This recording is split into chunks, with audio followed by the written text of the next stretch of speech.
नाशिक येथे झालेल्या महाराष्ट्र क्रिकेट असोसिएशनच्या 19 वर्षाखालील वयोगटातील आमंत्रितांच्या साखळी क्रिकेट स्पर्धेच्या 2 दिवसीय कसोटी सामन्यात नाशिकने नांदेडवर 1 डाव व 27 धावांनी दणदणीत विजय मिळवला.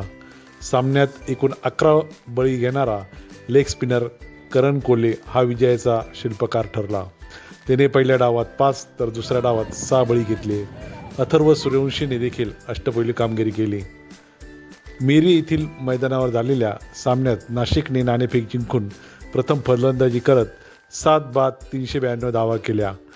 पहिला डाव घोषित केल्यानंतर त्याच सामन्यात अथर्व सूर्यवंशी याने सर्वाधिक नाबाद 60 तर ऋग्वेद जाधव 45 आणि सलामीवीर चिन्मय भास्कर व विदुर मौले यांनी अनुक्रमे 44 व 49 धावा केल्या.